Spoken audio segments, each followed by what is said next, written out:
Hello and welcome to the Irn-Cru podcast, the American football podcast made in Scotland by NFL lovers.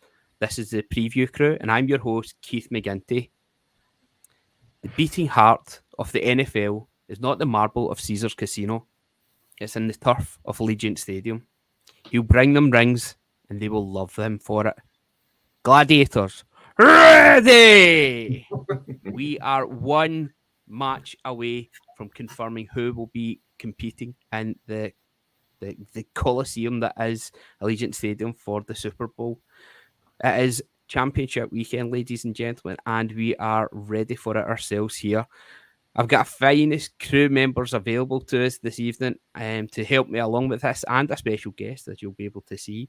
But first up, let me see, Dan, I was wondering if you would have Heimlich 95 in the back of your cowboy shirt, just in case there was any more chokes. Welcome, Dan. Appreciate it. I mean, I'm used to it now as a Cowboys fan, but I can now watch the playoffs as a neutral, and I'm absolutely loving it. Listen, I've been doing it for a while now. We got there last year, and it didn't last very long, so it's not very often we get to get a wee slag of the Cowboys. But yeah, have you had a good week, Dan?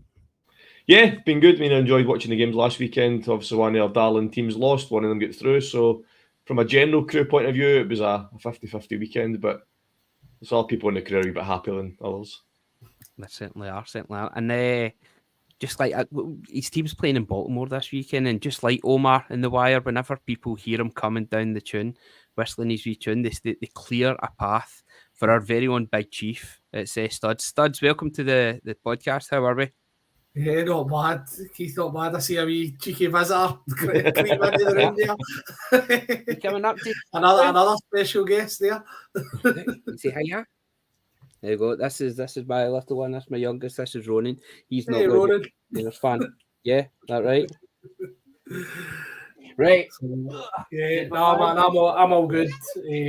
Excited for the weekend ahead. Obviously, lots of questions asked about Mahomes travelling on the road and being on the road in the playoffs. I think he can have proved those doubters wrong last week. So see if he can do it again this week. Fantastic. And as I said, we have a very special guest with us. He's a Niners fan, born in Sweden, raised in England, and just back from Singapore. It's Eric the Red. Eric, welcome. Thank you very much. And that's not the first time I've been called Eric the Red, funnily enough, with the Viking connections. I really enjoyed the intro. I thought I was watching Braveheart for a minute. So, yeah, it's an honour to be on. That's what was taking so long there. It just popped into my head there. Thanks very much for joining us, Eric. Eric, you're from the 49ers Faithful, based 49er in the UK. Faithful UK, yeah. We're a fan group all over the UK, England, Scotland, Wales, even some Irish. We're everywhere. We're quite a strong group on Facebook and have quite an active community with lots and lots of fan activities, meetups, etc. going on, which is great. Fantastic. How did you get into American football? I think it was one of those classic ones where when I was a kid, I used to just watch the Super Bowl every year. My parents would say, yeah, you can watch the Super Bowl. And then I remember my dad always said when I was my late dad, when I was younger, used to say, you want to follow the 49ers. And I don't know what. I think it's because when he grew up, they were good, in the 80s, 90s. And then I really only started following the NFL properly, but I would say 2008. And so we've had probably more bad years than good years, although recent times are a bit more positive. Well, fantastic. I'm the same as you. I remember they were like the All-American team, weren't they? The blonde hair, blue-eyed guys, the handsome quarterback, the tough team as well. But like you said, they were the team that was winning in the 80s. So yeah, and there's quite a lot of 49ers fans. I've got quite a few friends who are 49ers fans. Unfortunately, my oldest son is actually a 49ers fan. Myself being a Seahawks fan, it kills me. But I can understand why, because you've got some special players, and for him, it's Christian McCaffrey. So I see you're welcome. You're also wearing the McCaffrey. Rocking the CMC this week. I'm hoping that he's going to be the difference. I couldn't believe our luck when we traded for him. And there's like a running joke in our group because ESPN went out and rated they gave it a C- grade when we traded for him because we gave up a second, third, and a fourth. And I don't know if ESPN have ever got it more wrong than that, because obviously he's probably the best offensive player in football. What's he actually done since he's joined you? Come on now, I think they might be a wee bit correct with that one. Not actually won anything yet, though. Not won anything yet, although that can change this weekend, can't it? Haven't won anything yet, but I mean, he tied the record for consecutive touchdowns. I think it was 15 or 16 consecutive games. On his debut, I think he scored a hat trick, a throwing, catching, and a rushing touchdown, and just keeps making a difference, as you saw at the last weekend. Certainly does. What's some of your favourite experiences that you've had then following the Niners? Yeah, so I think the real highlight, I managed to go and watch, sorry Dan, but the Cowboys game divisional round last year. So pretty much a year ago, a couple of days ago, when Zeke decided to play center for the last play.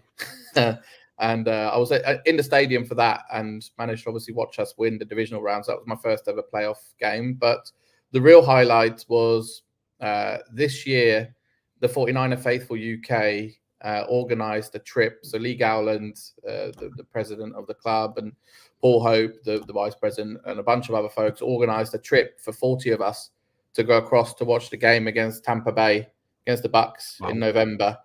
And so, 40 of us from the UK all travelled across, and we had one. They got a fan engagement section that we call the gold mine, where you're supposed to be like the ones that make all the noise.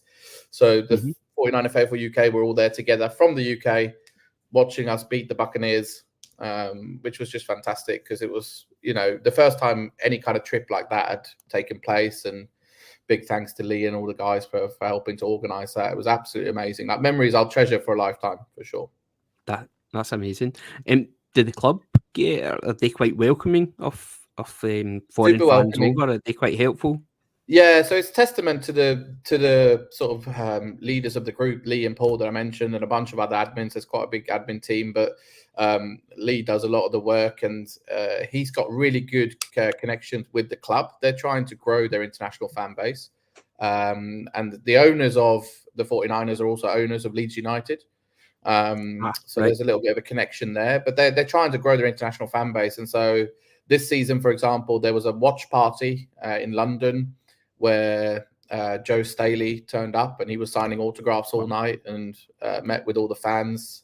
And then we had the trip that I mentioned. And then this weekend for the NFC Championship game, the team are organising another watch party in the centre of Leeds. So we're all getting together. There's about 350 tickets, I think, available. It's not sold out yet, but we're hoping it'll be packed to capacity. So it'll be 300 odd 49ers fans around midnight in Leeds City Centre on Sunday night, which would be really cool. So in short, the team do really well to try and engage with us, and hopefully long may that continue. And I think the epitome of that is Lee actually went across a couple of years ago for the NFL draft in Vegas. And he got called up on stage to announce I think it was our 6th round pick. Wow. So Lee, as the leader of the UK fan club, actually announced the pick of Samuel Womack, who's one of our secondary defenders. He kind of plays special teams mostly. He's had a few reps in as a cornerback, but Sammy Womack was announced by our president in Vegas, which was pretty special. That's cool. Pretty cool. That is pretty cool. Fantastic. Right, gentlemen, Sorry, just something on the 49ers Seahawks rivalry or something I've just read before we continue. Kyle Shanahan was asked by a reporter today, how important is a 12th man for this game? His reply, we don't call it the 12th man here. That's true. Good. I like that. And actually, I think when we went to Seattle this season, there was a lot of red in the crowd. Yeah, okay, right, guys. It's a bit of a thing with downward spiral just now, but we'll rise up again. We'll get the currents. The wings will extend again. This is a new dawn for the Seahawks. But anyway, we're not talking about the Seahawks just now. Just now, we're thinking about Jason Kelce, who may or may not have retired. I don't think it's official yet, is it? But he's certainly living it up as if he has. He was at his brother's match last weekend. And it was the first time they were meeting the new girlfriend. Taylor Swift was there, and Jason said to Kylie before it that he was going to jump into the crowd. He was going to take his top off. I think this is a bit of form for him. I remember watching his documentary earlier in the year, which was terrific. Get it on Amazon Prime, and I think that was how he met Kylie. Was it through Tinder? And that he fell asleep because he was that drunk in the bar. Blacked out drunk. He couldn't remember the first date. Yeah. Lucky guy to get a second one, I've got to say. He seems like the kind of guy you just want to have a pint with, doesn't he, Jason Kelsey? 100%. 100%. Absolutely. Yeah. I don't think I could keep up with them. No, that's true. Yeah. No. Before the game, he was out in the tailgating, drinking shots out of bowling balls with the Bills Mafia. The guy's just an absolute legend. I love that he's just that gallus that he wants to go out and enjoy himself, and it's brilliant to see. Our kick-off question then is, he did say he was going to make a good first impression. I wonder how you can make a better first impression than that. What's some of your best first impressions, some of your best debuts in sports then that you can think of?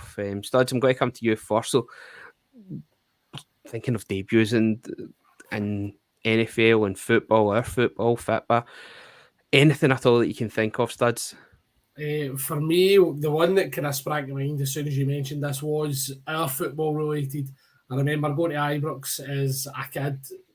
We'd signed all these Italian players under Walter Smith, and being a young budding centre half myself, I seen this guy with the lovely flowing locks that reminded me of Maldini's hair I mentioned last week, obviously of myself. And he was striding out of defence. He was an absolute unit. He looked like he could have probably played linebacker in the NFL at the time as well, and Lorenzo Amoruso. And it was like the night family day or something like that. So like my dad had took me along watching this guy absolutely run amok out of centre half. And I thought, that's sick in a centre half I want to be. Little did I know that he'd then tear his Achilles tendon and be out for the season, and I wouldn't see him for another year. You know how Jets fans feel. Well, he got through a full game. He didn't get 4 touches of the ball and then fall down. So a wee bit different. Tell you something, Studs, you'd suit a Saint-Tropez spray tan, by the way. You certainly would. I do like Eric, a wee Baileys every now and again. A wee Baileys and ice, just like Eric, what about yourself? Favourite debuts or introduction? There might be an element of recency bias here, but there's only one answer for us, and that's Brock Purdy. So obviously he started last year as our third string quarterback behind Trey Lance, who we shan't speak too much about, and Jimmy Garoppolo. And Trey Lance got injured after 2 games. Jimmy Garoppolo played a few more and then decided to break his foot.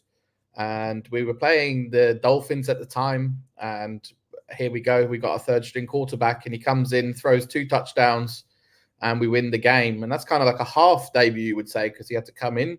So on his full debut the following week, he became the first rookie quarterback to beat Tom Brady. We beat the Bucs 35-7 at home. Wow. With, I think Brady ordered 100 tickets because he's from the Bay Area. So he had all his friends and family there. And Brock Purdy absolutely picked him apart. So I know that there's a bit of controversy around Brock Purdy in the media, etc. But us as fans, we've been watching him every week, and he's been absolutely phenomenal right from that first game against the Dolphins when he had to come in. And you don't expect too much from your third string quarterback, but he more than held his own. And I think obviously this season he's been stats leaders in a lot of the categories, and he's been absolutely phenomenal. So yeah, that's a debut that sticks in the memory because it's quite recent. He certainly has overproduced from what he was drafted in, and he's certainly doing the business for you. Shanahan's got him playing some fantastic football at times. There was reports this week, though, that Tom Brady was wanted by the 49ers. Do you think that's a missed opportunity for a boy from the Bay Area? Yeah, I mean, he grew up a 49ers fan, but I mean, he's getting on a bit, isn't he, Tom? And obviously he's been great in the game, but you have to retire eventually, don't you? So that was the decision that was made, and I'm not complaining because Purdy's been amazing. So no skin off my nose, and I'm not upset about it. Fantastic. Dan, what about yourself? Your favourite debut then? Yeah, I'm going to come back to the old fit, but I'm going to go with the same as Studs. And mind you, a debut that was slightly delayed and long overdue, I think. And it's going back to many days, and without getting into politics, of the Jim Farry era at the SFA and the George Cadet affair. I remember there was the long delay for whatever reason, my paper. Eventually, I remember I came off the bench against Aberdeen at home. Big, massive roar went up when he came on, and then we scored the 5th goal. to put us 5-0 up, and he blew Radio 5 Live off the air because the fans went that mental because they were covering the game live, and it blew Radio 5 Live off the air because of the amount of reaction they got from him scoring. And I think as a player, when I was growing up, that was kind of my era growing up watching Celtic when I first started, and George Cadet was an unbelievable player for us. Just wish it had been a bit longer. I actually thought you were going to go for Henrik for that one, for his tremendous That's debut. an unmemorable debut, though. That's more Jason Kelsey like, to be fair, where he gave the ball to Chick Charlie. I'm going to steer away from a bit of football. There was another football one I was thinking of, was Zlatan when he moved to LA Galaxy, coming off the bench to score 2 goals. One, an absolute screamer, volley, wasn't it? 40-yard volley to equalise, and then a header right in front of between 2 defenders and the goalkeeper, and he still got up and nodded it in to win the game for them. There was 2 NFL related ones when I was having a wee look at this. First one was Marcus Mariota, who set the record for 4 touchdowns in his debut half, which I don't think's been beaten since. The Titans went on to defeat the Bucs 42-14 in Tampa Bay that game, and he got a perfect passer rating. But the one that actually interested me was Cam Newton for the Carolina Panthers. He threw for 422 yards, 2 touchdowns, while rushing for 1 touchdown in his NFL debut. And despite that Herculean effort, the Panthers lost 28-21 to the Cardinals. That's incredible. 422 yards in your debut, but still getting beat. Fantastic. Great shouts there, guys. If you have any of your own memorable debuts and first impressions, please get in touch with the crew. We'd love to hear them. We'll share the best ones on our social media feeds. Right, let's get into it.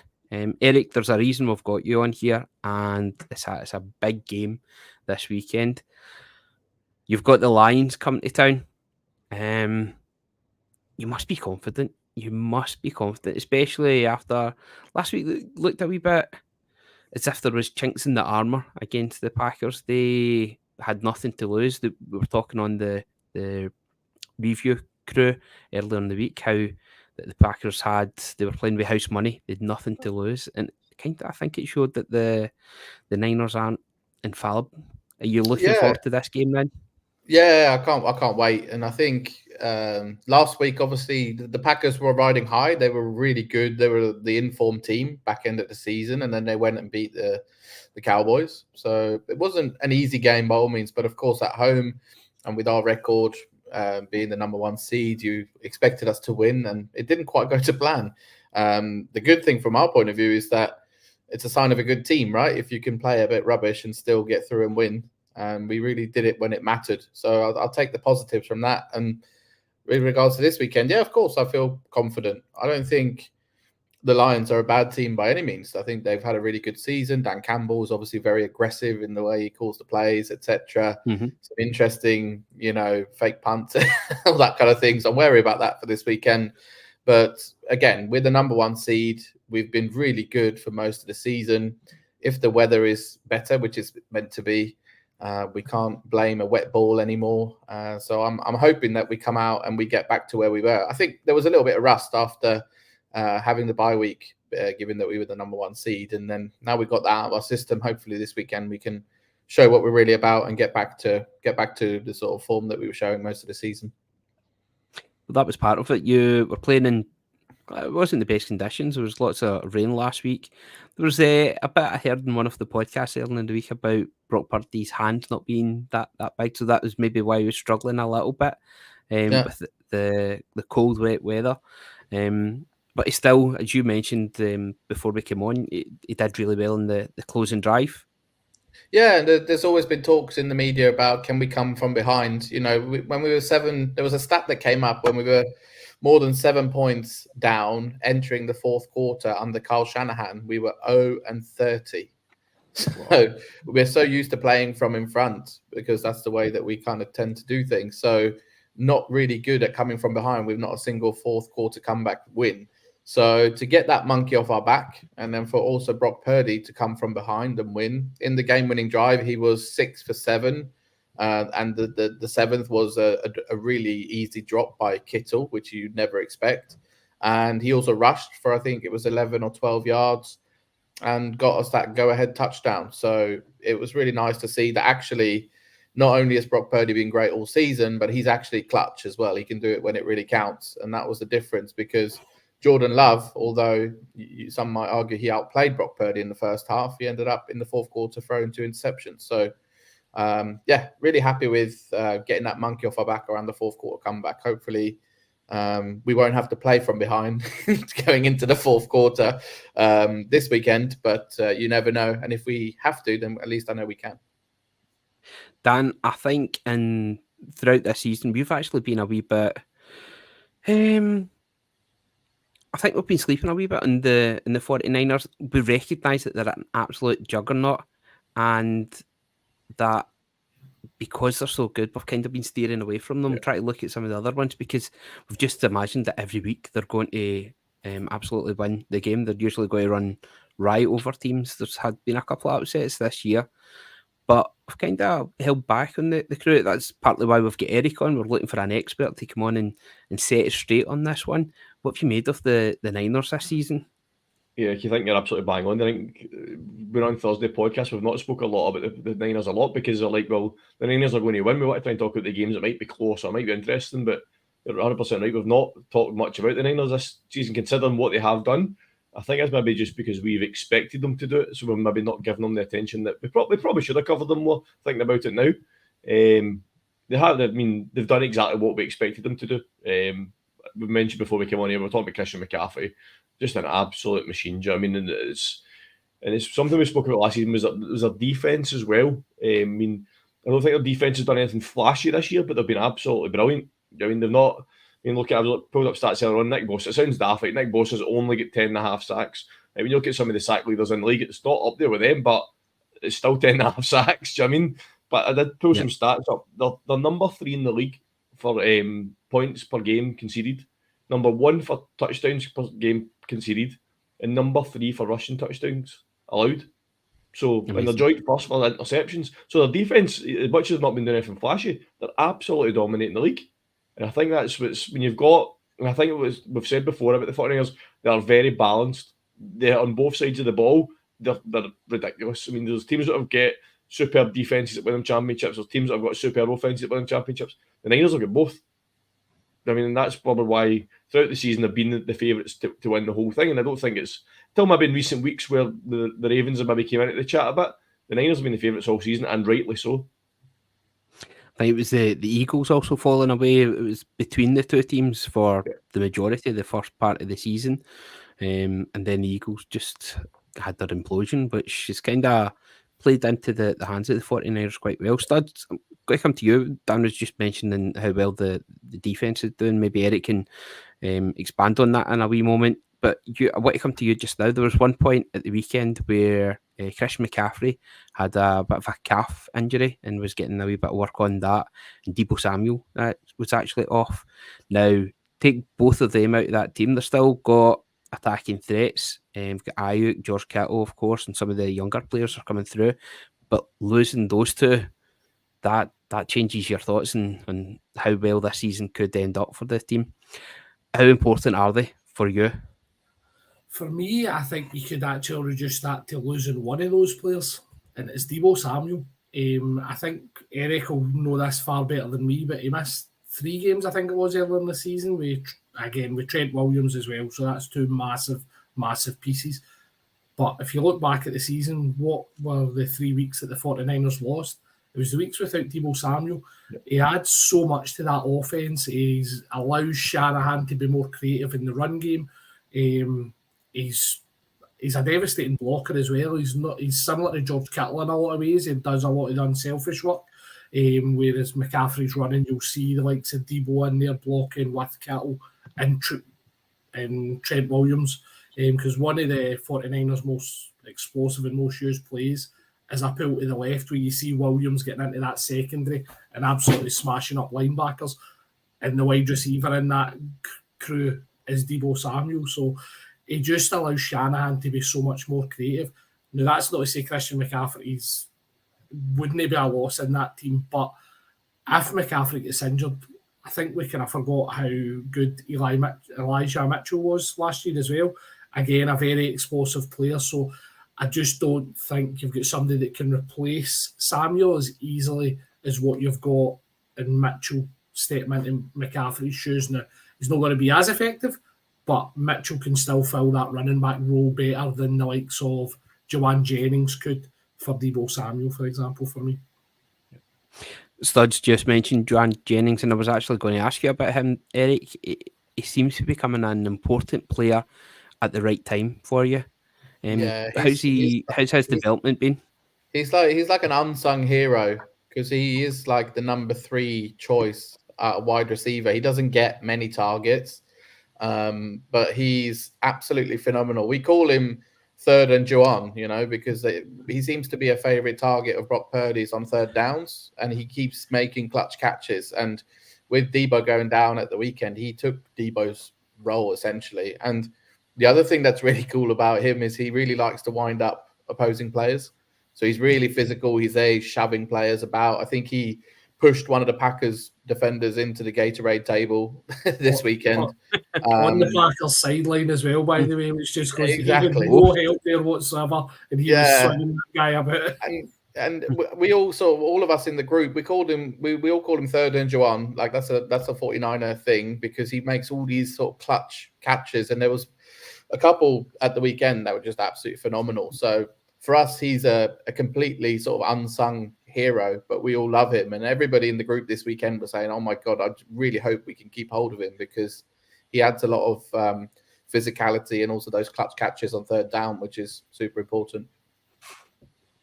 I was just looking at the defense. Defense didn't have any sacks at all so far in the postseason, but they've been totally effective. They've still been very effective in closing the positions, making it tight for teams, and making it really hard for them to play.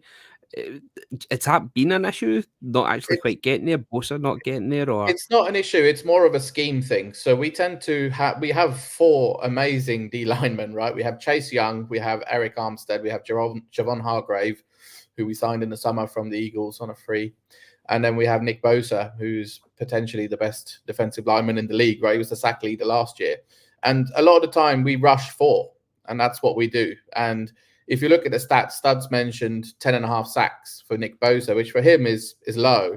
But if you look at pressures and quarterback hits, again, he's right up there. So it's just that we're not quite getting to the sack stat, but actually that's not the one that's super important. Of course, it looks nice on the stat sheets. But if you look at quarterback pressures, if you look at quarterback hits, we're right up there. And obviously the most important ones are the ones that Dan read out around allowing scores, allowing rushing touchdowns, etc. So for me, it's not a concern. Obviously, it's always nice to see a Nick Bosa sack.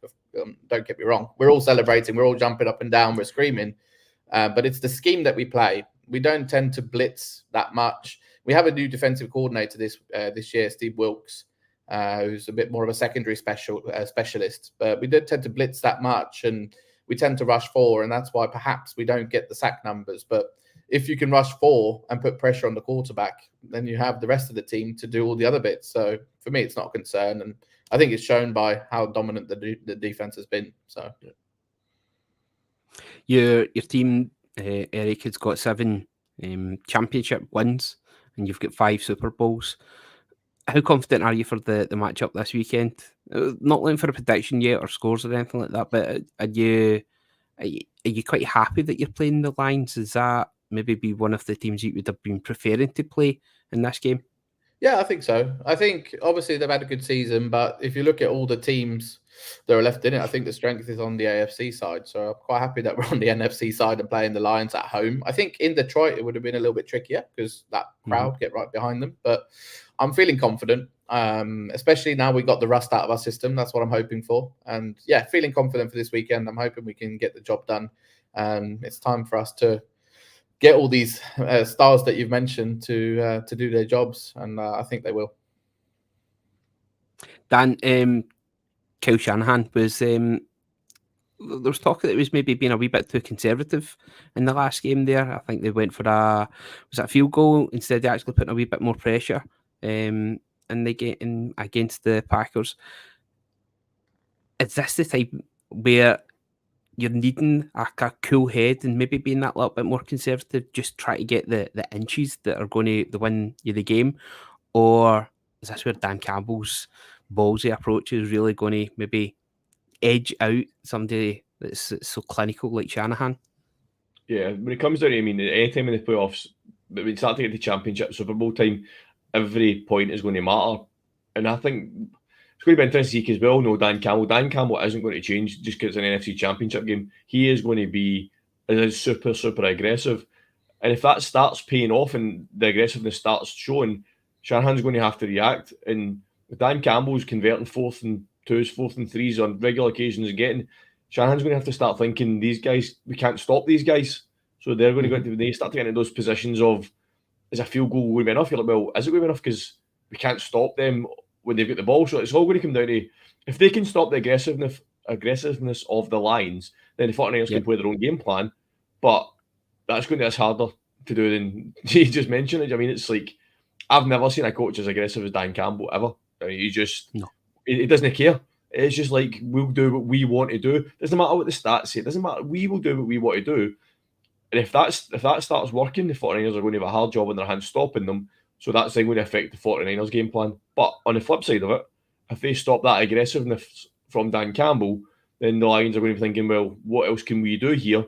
Which then the 49ers can then play their own game plan. So it's all going to come down to if they can stop the Lions being so aggressive. Dan, let's pivot into the Lions for a bit now and have a wee focus on them.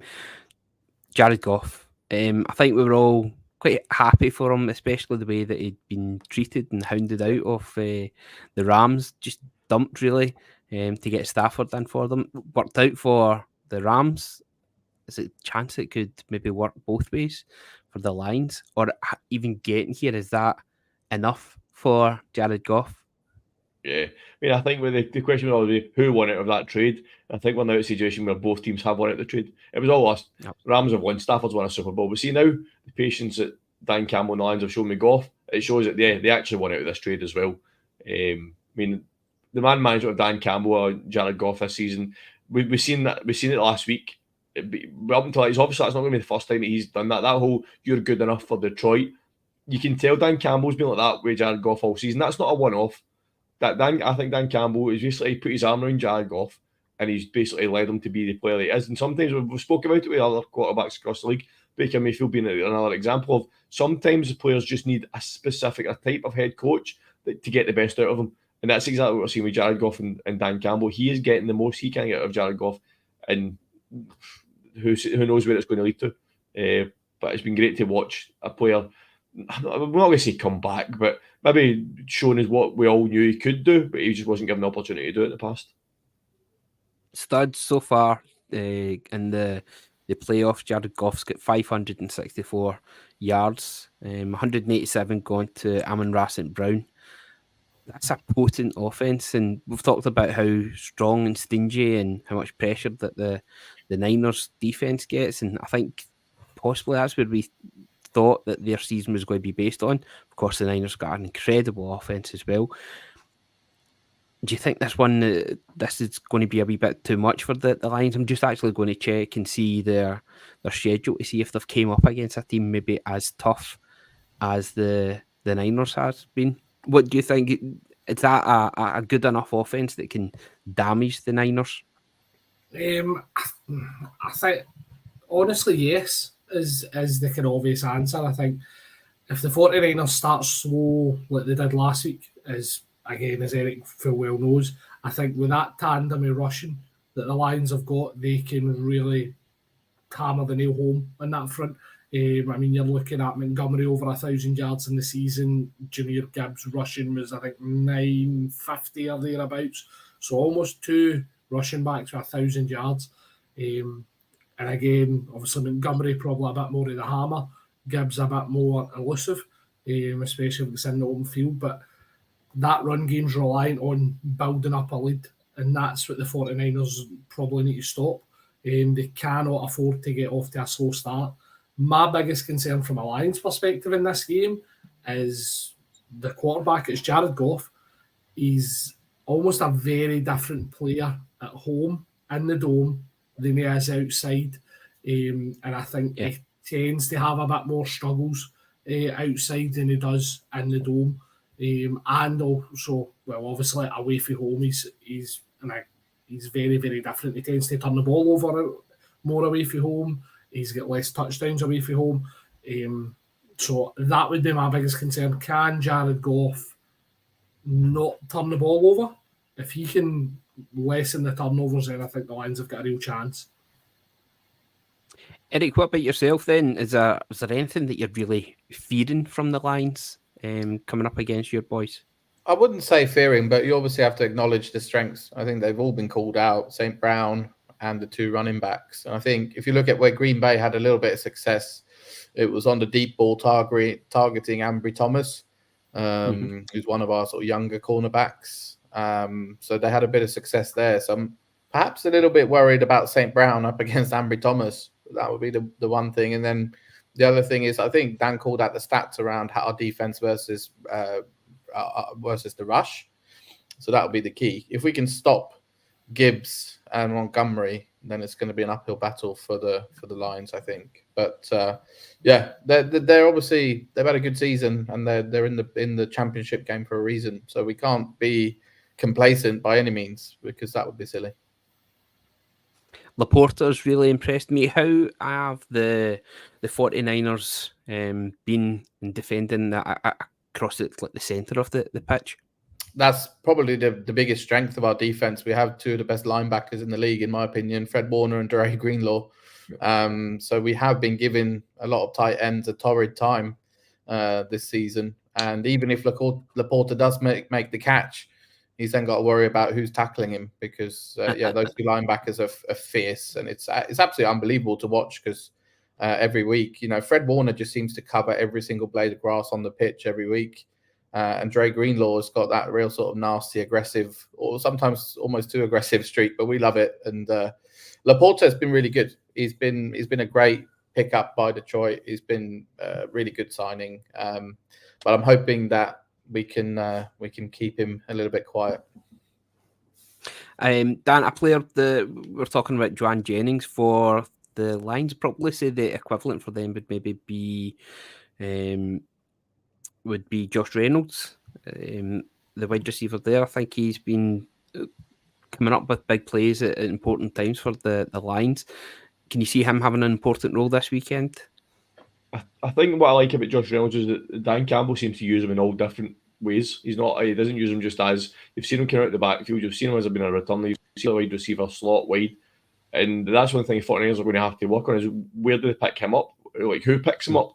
Because if he came out the backfield as a runner, does he come out the backfield as a receiver? He has a good season. I'm literally just trying to pull his figures up there, but I couldn't find them there. Receiving yards, 715 yards. See, for someone who's maybe went a wee bit under the radar this season, 715 yards is not bad going, 6 touchdowns. Yep. So he's a bit of a, him and Williams are going to be key. Obviously, the focus is going to be on Amon-Ra, but they've got two receivers right behind him that it'd probably be WR2s for most teams in the league. So I think it'll be interesting to see how the 49ers scheme up against Reynolds, and depending on where he lines up, who picks him up. Because if you end up with a linebacker, I know you get two great linebackers, but I'm not sure how they are in coverage, Eric. I've not really seen much of them in coverage this season, but if two of them has to pick up Reynolds, how's that going to match up? No, Fred Warner's really good in coverage. He's one of the better in coverage linebackers, but not against a wide receiver. Against a tight end, he tends to keep up, and he has had a couple of plays this season where he's covered the receiver and managed to get past breakups and stuff, which is just unbelievable. But we don't want Reynolds to be in that situation. But the thing to counter Reynolds, I'm hoping, is actually our secondary. We've had two of our cornerbacks.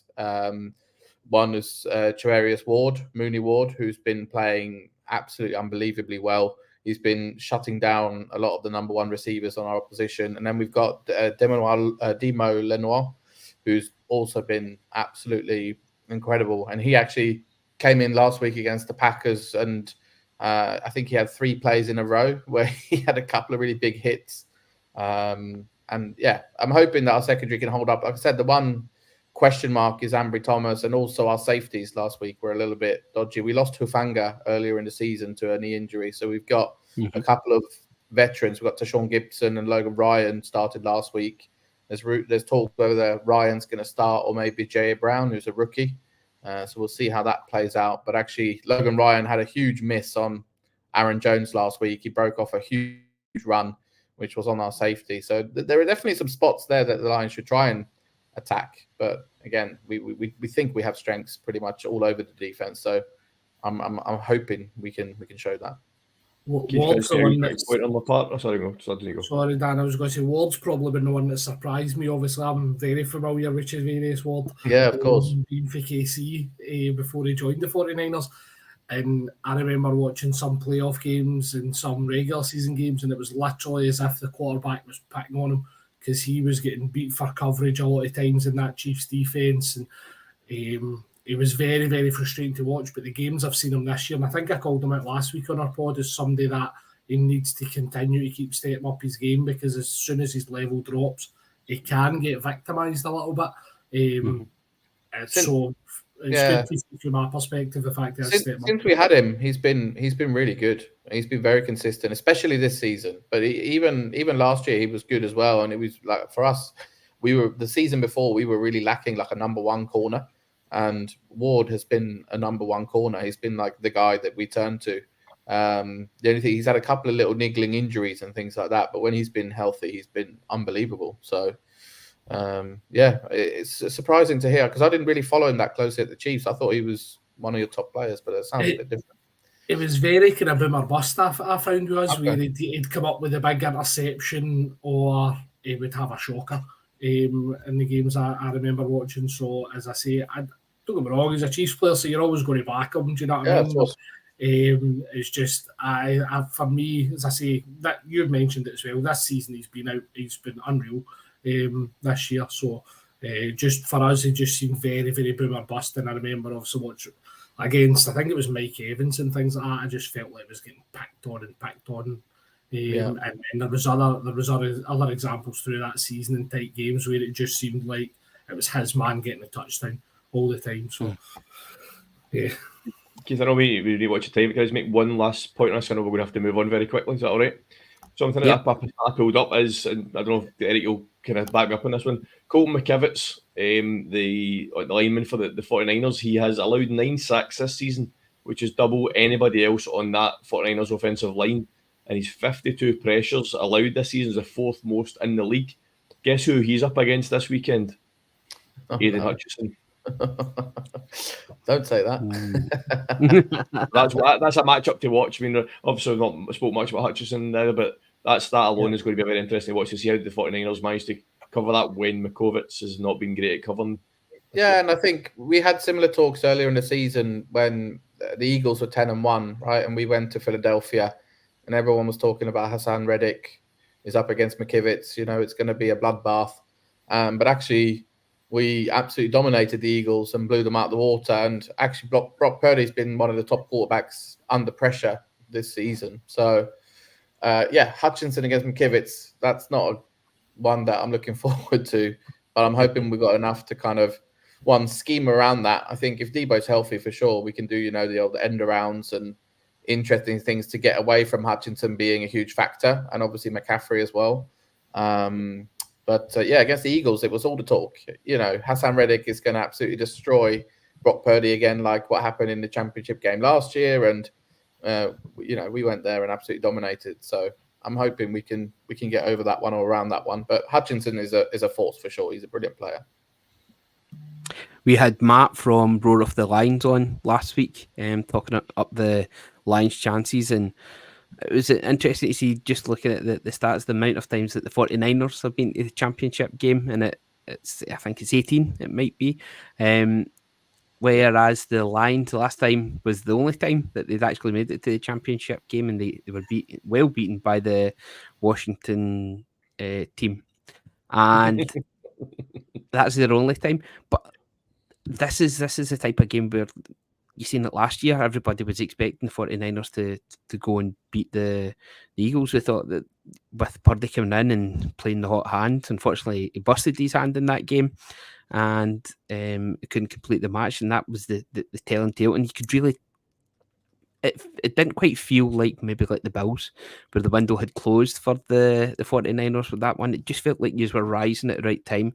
Last year felt, for me certainly, felt like that was your time to go, but just that injury at the wrong time really blew it for you. Right, guys, I'm looking for your predictions for the match.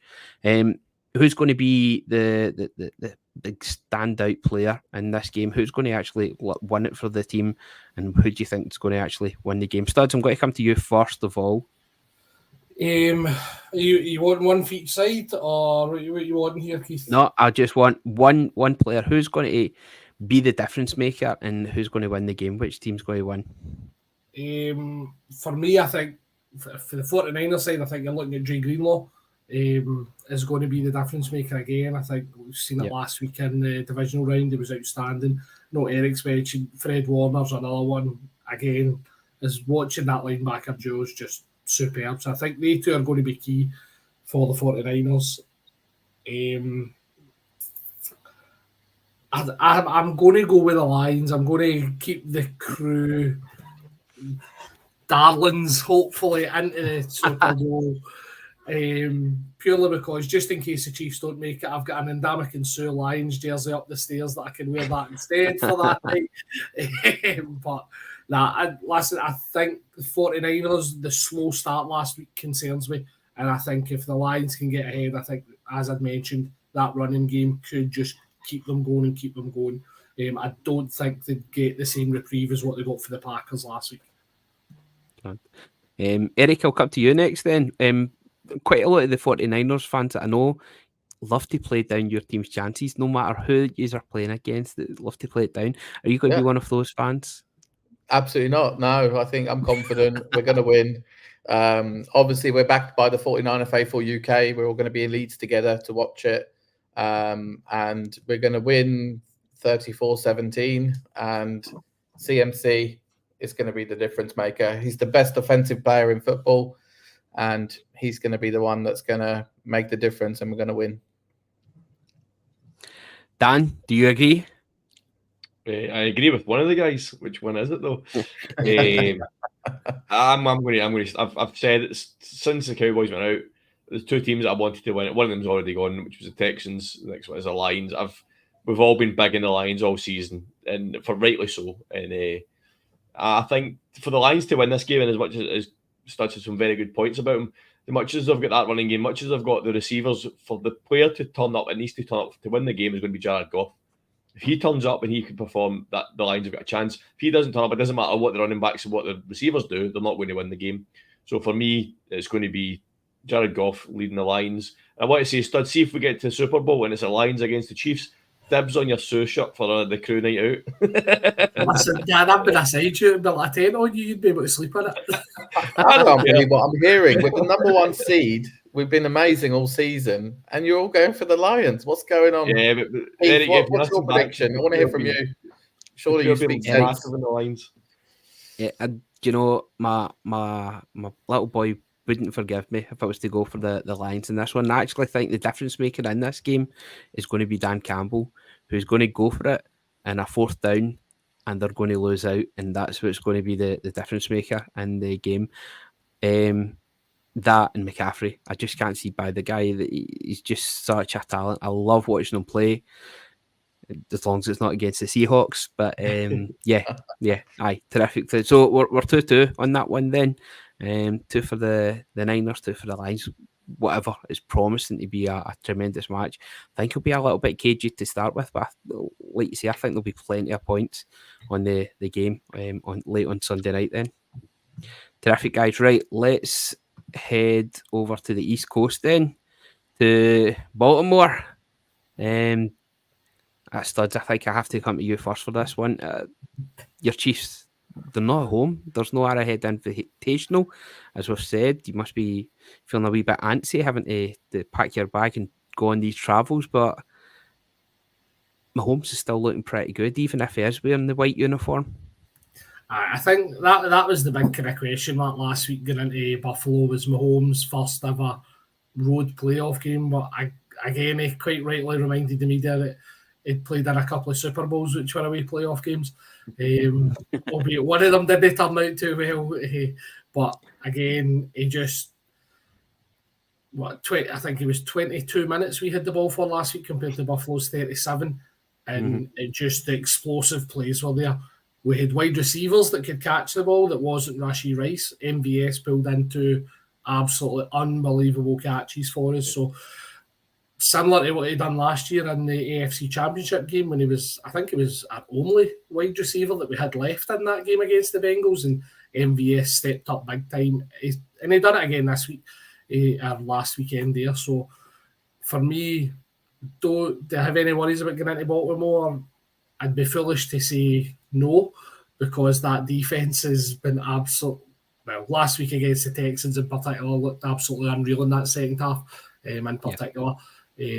But again, it's very different coming up against a rookie quarterback to a two-time MVP, two-time Super Bowl winner, somebody that's been there and done it. So there's very different levels right now between Pat Mahomes and CJ Stroud.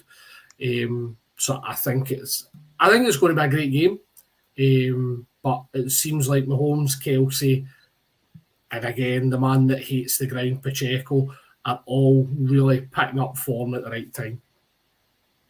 Yeah, Roadrunner certainly hitting form. It just seems like it, kind of like in the way that the Eagles had been doing for most of the season, the Chiefs were doing just enough. They weren't looking flashy, they weren't looking good. People were doubting them. Much in this way that Travis Kelce liked to say that teams were writing them off, people were writing them off last season, which I don't think many people were, but this season certainly were. But it's getting hot at the right time, and that's something that Andy Reid and the Chiefs stand are certainly starting to do. Who is it in the Chiefs team that's really going to... Mahomes, we know, is just an absolute phenomenon. He's not even 30 yet. I think he's 29. Is that right? 28, I think. 28, geez, this guy is a talent that we're going to talk about for decades to come, hopefully on the crew. But to be so dominant with a team who wasn't really that much of a Super Bowl contending team, really. This is a special time for the Chiefs, and quite rightly, Studs is absolutely lapping it up. You looking forward to the game then, Dan? Who do you see for the outside of Mahomes being the real targets for him then? Yeah, I mean, obviously, Studs has mentioned Pacheco there. We spoke a lot about him this season and his angry running and what he does. But one player who mainly, I'd say, about the second half of the season, I mean, at the start of the season, we weren't sure what he was going to produce, but coming out of the second half of the season, Rashee Rice, what a player he's turned into. I mean, I think at the start of the season, we spoke about, is it going to be Rashee Rice? Is it going to be Sky Moore? Who's going to be that player for Mahomes this year? And definitely in the second half of the season, Rashee Rice, especially into the playoffs, has stepped up big time. That is, we've joked and we've wound Studs up all season about the Chiefs wide receivers and how good they really are. And we were, to an extent, I think we were right. We were right. They weren't elite. There wasn't. But Rashee Rice, for some reason, maybe since the crew started slagging them off, has took that big step forward to show that he is a WR1. He can be that player that's going to lead the wide receiver room for the Chiefs and give Mahomes that legitimate number one target. And what a time for him to step up and start playing like that. So he's going to be key. I know you said MVS pulled up a couple of good catches last week, Studs, but would you bet on him doing the same thing again this week? That's the problem, is the inconsistency with other players. Yeah, I think if you're looking at him to make maybe 2-3 plays a game, I think you can rely on MVS to do that. But when you're wanting him to maybe do 5, 6, 7 things in a game, I think that's where you find MVS struggling. Like Rashee Rice can get the ball 4 or 5 yards, a 4 or 5 yard pass and take it 25, 30 yards. Yeah. He really can turn on the Jets on that front. And again, Pacheco this year as well has really proven an effective weapon out the backfield as well for Mahomes. So it's those guys I think they've kind of took the pressure off MVS. And as much as Rashee Rice in the wildcard round against Miami was absolutely unbelievable, it was quieter the last game, and I think that probably helped MVS because I think the focus was on him from Buffalo. So it opened up Kelsey and it opened up MVS more because Buffalo thought, well, Kelsey's been rotten all year. We can probably leave him 1-1 rather than double teaming him. And we saw how wide open we got for that second touchdown. You know what I mean? 1-on-1. Aye, it was almost like the Packers boy at AT&T Stadium. That it week. was. It was just ridiculous. I'm just like, I remember watching the play and I'm thinking, right, is Travis Kelce? Knows if it's some third string tight end that they're not sure what he's going to do. It's Travis Kelce and he's walks in at the end zone with nobody within 20 yards of him. Yeah. And that's who I was just going to come to you and ask you about, Eric. What have you made of Travis Kelce this year? It's been a monumental year for him. Those little charm bracelets have really worked wonders for him off the field. Who was it? One of the Lions had actually got one as well. Was it maybe Laporte? I can't remember. Somebody, one of the opposition teams had got one, but he got one for Taylor Swift, and his life's never been the same. Have you bought into all the things that you think that he's too old now, and this is we're really starting to see the regression, or has he just had a wee slip? Our lives have never been the same either, have we? We can't watch an NFL game now without seeing Taylor Swift on our screens, which is annoying. But yeah, no, obviously, Travis Kelce is the second best tight end in the league, isn't he? And whether he's actually a tight end, he's more like a glorified slot receiver because he doesn't actually block much, does he? No, I'm joking. That's high praise for Sam Laporta, by the way. There's only one tight end, and it's number 85. In all seriousness, they broke the record last week, didn't they? Mahomes and Kelce for most duo touchdowns. Yeah. So he's just got some ability to not even run proper routes. He just runs into space, and Mahomes finds him, and they have that connection. So no matter how much teams seem to plan for Travis Kelce, he always seems to be able to find a catch. And also, it's always when it matters the most, right? When they really need a third down or when they really need something, then Travis Kelce seems to pop up. So I've seen Mahomes mic'd up and stuff and just says, yeah, Trav, just go and run into space. And it's just unbelievable how they do it. So as much as I like to jest, of course I'm biased and I think George Kittle is the best thing since sliced bread. Of course I do. But, anyone can recognize that Travis Kelce is an incredible player. And so is Mahomes. So as much as we want to talk about MBS and we want to talk about Pacheco and Rashee Rice have been brilliant, Kelce is still the main threat. And everybody should know that, but you saw what happened when he just walked into the end zone. It's just incredible how he does that often as well. It's not like a one-off. Yeah. Dan, when we were growing up, Man United were the absolute juggernaut in the English Premiership. And it was always the second half of the season, the latter part of the season, where they would absolutely just mow teams down. Remember the famous implosion by Newcastle, Kevin Keegan's, of course. But there were so many teams that they would just relentlessly hunt down in that final part of the season. And that's what took them to so many Champions League semi-finals and winning the thing as well as winning the Premiership. In the past 5 years, past 6 years, past 5 years that the Chiefs have been the Man United, really, of the NFL. They are battle-worn. Nobody is needed at this time of year to get it done, to get it over the line, and to do enough. Can you see them just getting there this weekend? It'll be a battle, it'll be bruising for them, but you've got the offensive players who I have no doubt will get rid of the butter from their hands. They will be able to catch ridiculous throws at clutch moments, as Eric mentioned earlier on. I think this is going to be a big moment for this Chiefs team. Yeah, I think that's a great analogy you come up with there, Keith. And I think, and thinking just as you said, I was thinking it's like that. I remember Fergie's last season when they wrote them off. It was like they're never going to win it. It's his last season. They don't have the team. And what did they do? They won it. So I think that's potentially where you look at the Chiefs this season. They've been written off a few times, but here we go. They're almost at the big dance. Do you know what I mean? Can they do it one, maybe two more times to get there? There's going to be the big question. This is them now against the elite, and obviously they beat. And I have to say this. I meant to say earlier, but they shut the Bills Super Bowl window last week. It's finally shut. The debate is over. The Bills window is shut. Can they keep that level up against the Ravens and then potentially against the Niners or the Lions is going to be the big question. They've definitely got the ability to do it. They've definitely got the right coach to be able to do it. It's just, can they keep going and can they keep getting these wins it's going to be interesting to see. Studs, tell me about your defense then. Who's your star players there? Who should we really be looking out for, and who should Lamar Jackson be starting to get nightmares about this week?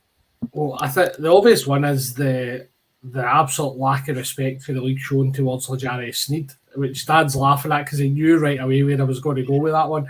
I've got his name on my sheet, my notes. I've got L'Jarius Sneed. I've got his stats because I knew he was going to come up. So no, L'Jarius Sneed's just been unreal this year. I think I was quite vocal on Twitter last weekend saying pay that man. You just need to look at the number one receivers he shut down this year. Some of them in multiple occasions. Sorry, Stephon Diggs, put your toys back in the pram. Do you know what I mean? So it's L'Jarius Sneed. But then you're looking at the Ravens offense and you're like, right, well, do they have a number one wide receiver? They probably don't. So he probably doesn't need to track a wide receiver as much as what he would in other games. He's maybe going to go and Zay Flowers, for example, and maybe try and shut him down. And then you've got the likes of OBJ and Rashad Bateman who are capable of coming up with the odd big play now and again. So from my perspective, if I was looking at one thing to be maybe nitpicky about last week, when Swelch closed the Buffalo's window, was probably the fact that our run, we were quite open to the running side of the game. Josh Allen was getting some big plays against us, James Cook, until the fourth quarter when we really shut them down. So for me, you're looking at Chris Jones and you're looking at the ex-49er and Charles Omenihu.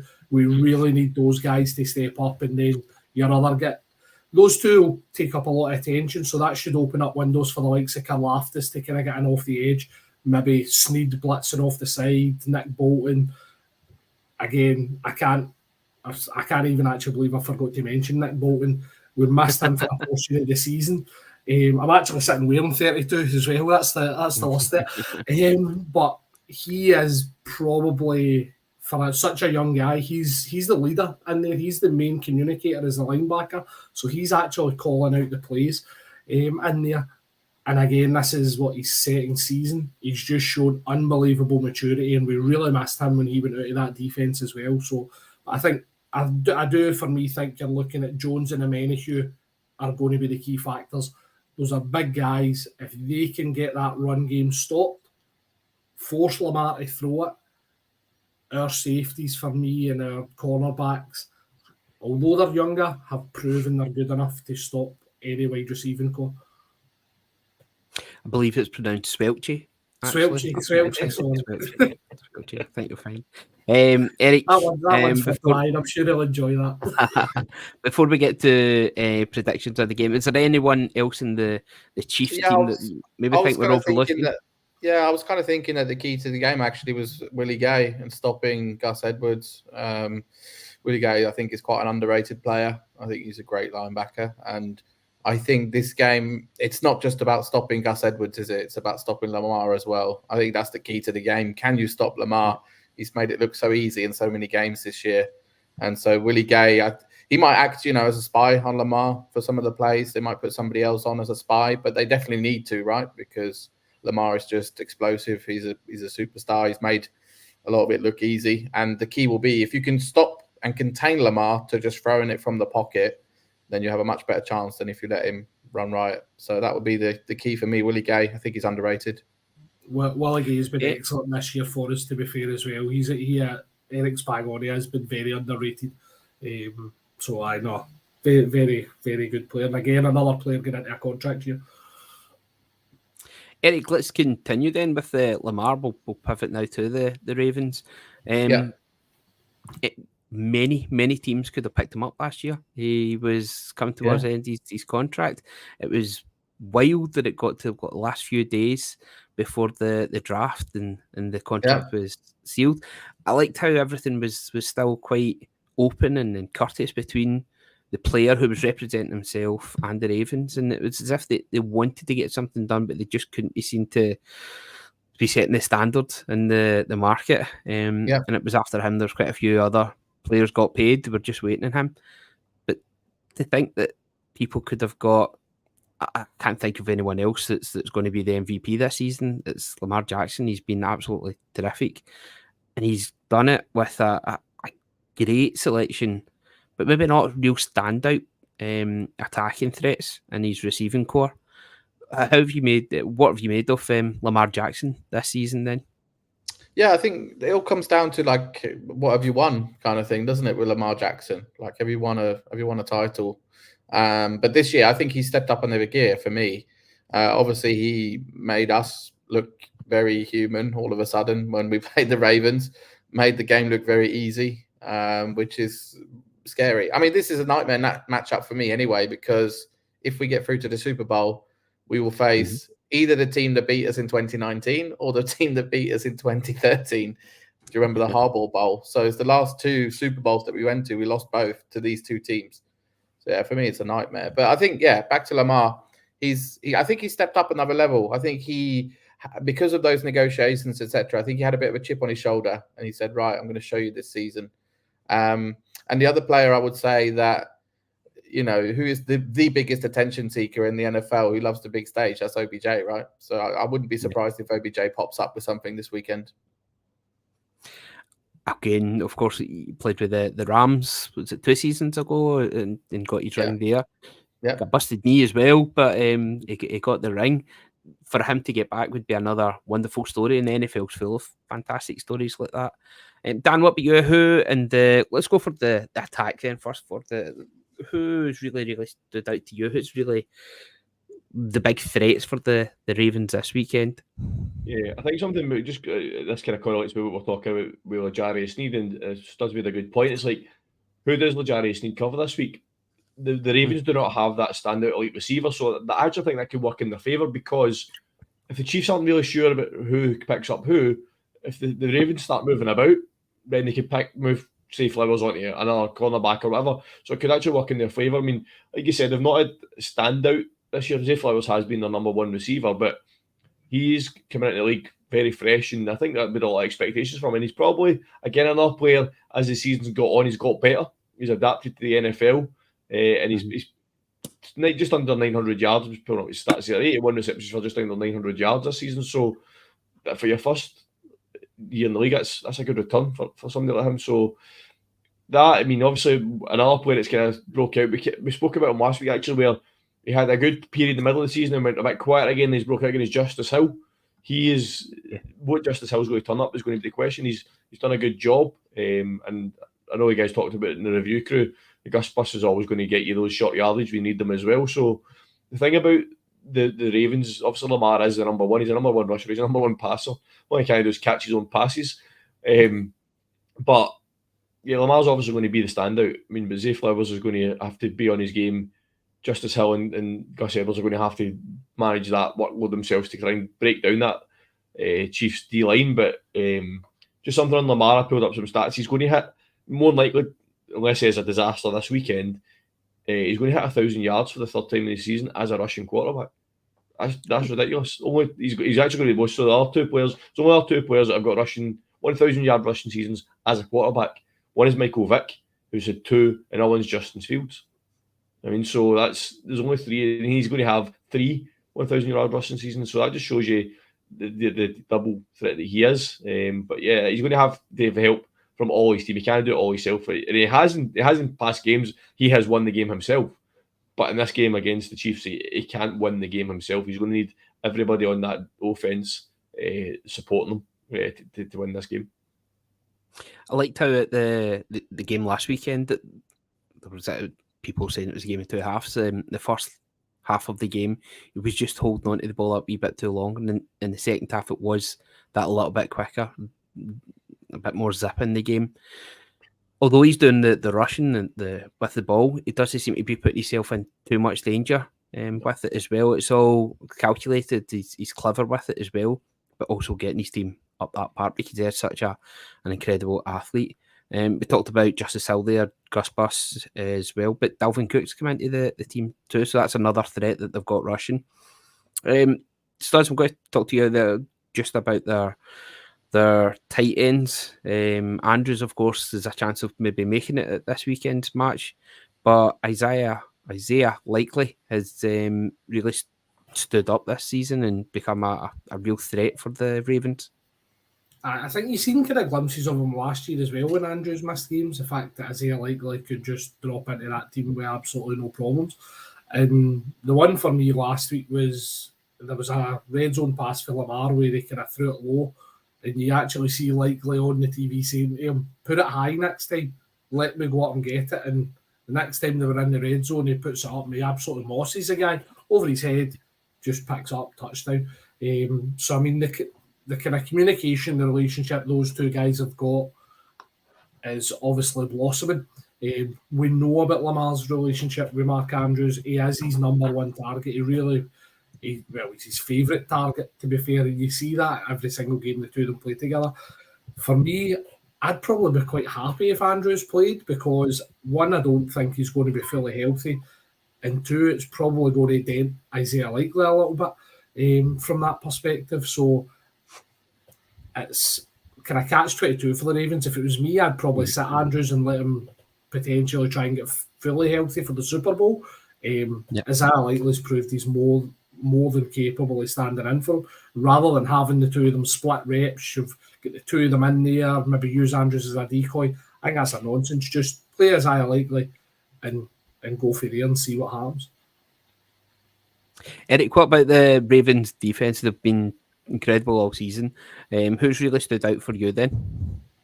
Yeah, I think they have players all over the field, don't they? Roquan Smith at linebacker. They have Jadeveon Clowney rushing, but I think they're secondary. I think Marcus Williams, Carl Hamilton, Marlon Humphrey. They're the ones that they had. Was it 4 interceptions against us?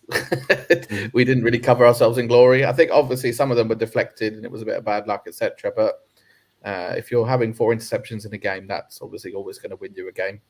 So those would be the players. It'd be the secondary, the likes of Marlon Humphrey.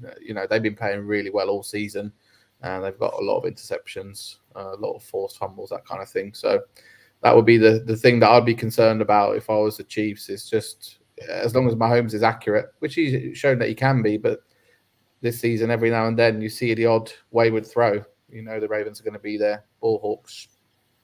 Absolutely. Kyle Hamilton's been frightening this year. He's been like a real Swiss Army knife for the Ravens. He's like the Taysom Hill defense, to be fair.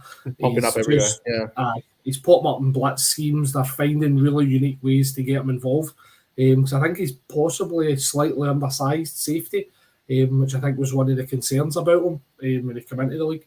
So they just seem to be finding a really unique way to use Kyle Hamilton in that defense, and he's absolutely thrived. Fantastic. Right, gentlemen, predictions time. Dan, I'll come to you first then.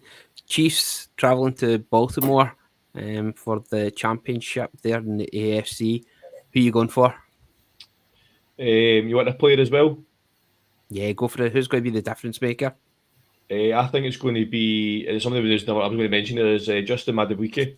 13 sacks this season. If he can get at that offensive line of the Chiefs and get to Mahomes, then the Chiefs are in trouble. Between him and Jadeveon Clowney, they've got 22.5 sacks between them this season. It's ridiculous. So I think one of the two of them on that line, if they can get at Mahomes, I could obviously say Lamar or whatever it could be. I'm trying to avoid picking the obvious choice here. So I'm going to go with Madubuike. I think the Ravens will get it, but it's going to be very tight. I think we could see and Stu will love this. Justin Tucker walk-off field goal to win the game. Studs, will come to you then, even is up. But how's your Chiefs going to win this? For me, it is going to be about players step up. Dan's obviously mentioned Rashee Rice. I was kind of avoiding trying to mention him. I was probably going to bring him up at this point because I think he's going to be one that is going to need to step up again for us. He's done it against the Dolphins. I think we're really going to need them on this side. And then obviously I mentioned the likes of our defence is going to have to be absolutely elite from the first quarter to the last quarter. We can't have what we done with the Bills last week where we allowed them to run over the top of us for 3 quarters last week. So that's kind of, for me, Jones and Menahue and even the likes of Willie Gay, if he is getting used as a spy, those guys are going to be pivotal for us. So, and then obviously I'm going to go for a Chiefs win. Right, I'm going to go with the absolute homer pick, regardless of how close I think it will be. And then I'll go opposite to Dan. Just there, please, Stu. We'll go with a Butker walk-off field goal. He's done it before in championship games, as Stu very well knows. Go for it, Eric. Who are you taking in this one? Yeah, Dan really stole my thunder when he said Justin. I was thinking, I was going to say that. I was actually going to say Justin Tucker, the best kicker in football. I think he might be the difference maker. So I think it's going to be tight. Mahomes is clutch. He's been there twice. He's done it. Andy Reid's been there. He's done it. Harbaugh's obviously been there and won it as well, but not with Lamar. So I just think it could be close, this one. But I do think the Ravens will win. I think the Ravens have been the best team over the last couple of months. And it might come down to a Justin Tucker being the difference maker. Maybe not a walk-off, but I think he'll have his usual field goals and extra points. And he's just the best kicker in football, so he might be the difference maker. There we go. And I'm going to actually make it 3-1 to the Ravens in this occasion. Big Chief, I apologise, bud. Aguilar, Big Nelson Aguilar, I think he's going to be the one that's going to get the touchdown that's going to set the game just too far ahead for the Chiefs there. It's going to be a great game. I think what you said there, Studs, the Bills kind of showed the frailty of the Chiefs with the running at them, and it was surprising that they didn't just keep Allen running at them for the majority of the game, especially towards the end. I don't see the Ravens letting up. I think they'll be relentless, and if Lamar Jackson has to run over the top of us to get his team to that Super Bowl, I think he will. And again, what a story it will be if the man who was almost a free agent that nobody seemed to want last year is now MVP and taking his team to the Super Bowl. I'm really looking forward to the game. This is the early one for us. Yeah, early one, yeah. So looking forward to that one on Sunday night.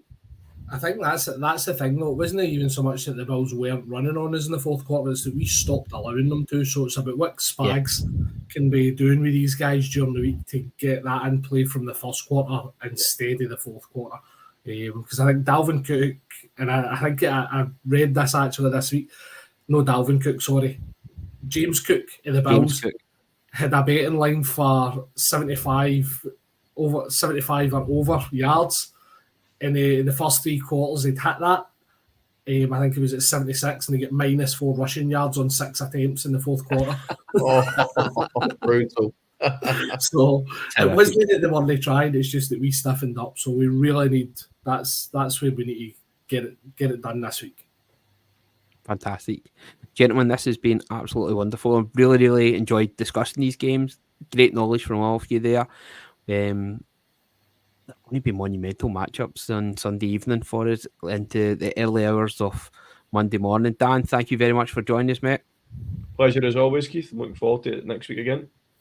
Absolutely a pleasure talking to you. Studs, best of luck to your team. I hope you have an enjoyable evening without wishing you too much luck. I really don't have a dog in this fight.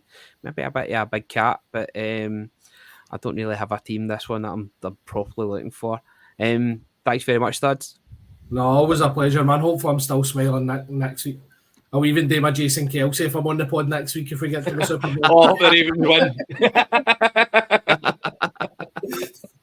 Listen, it's easier if you guys get through because then I don't have to worry about booking somebody to come on the pod. It makes it much easier. Eric, I would love you to come back on the pod sometime. It's been an absolute pleasure talking 49ers with you, my friend. Yeah, it's been an honour to come on. Thanks so much, chaps, for having me. And hopefully I can come back on and do a victory dance at some stage. That'd be really nice.